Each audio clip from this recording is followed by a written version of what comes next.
আলাইহি ওয়াসাল্লাম বলেন যে দলবদ্ধ বাঘের উদাহরণ হাদিসে ওটা আসছে। আমি যখন দলবদ্ধ হয়ে থাকবো, কারো মাথা হাতে থাকবো, তখন বাঘ আমাকে আক্রমণ করতে পারবে না।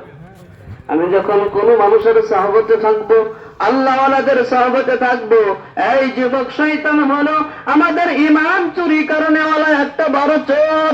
এই যুবক, তোমাকে এই উদাহরণের জন্য বলি, তুমি কোনোদিন দেখবা ডিসির পকেট থেকে চুরি হয়েছে নাকি? ডিসির পকেট কোন চোর চুরি করে নিয়ে গেছে তার মানি ব্যাগ, এমন ঘটনা কোনদিন শুনবা না।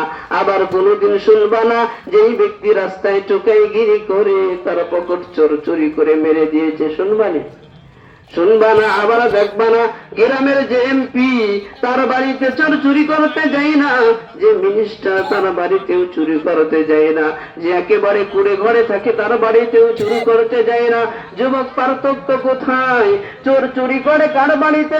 যার কাছে সম্পদ আছে কিন্তু তাকে পাহারা দেওয়ার মতো বডিগার্ড ঠিক মতো নাই, ঠিক কিনা?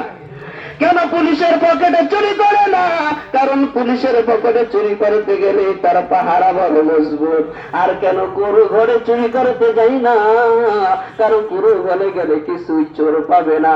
আরে যুবক, তোমাকেই বুঝাইতে চাই, যারা আল্লাহওয়ালা, প্রকৃত আল্লাহওয়ালা, তাদেরকে শয়তান ধোঁকা দিতে চাই না, কারণ তার পাহারাদার বড় কঠিন।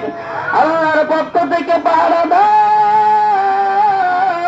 আল্লাহ তাদেরকে রক্ষা করেন, বিভিন্ন ভাবে তাদেরকে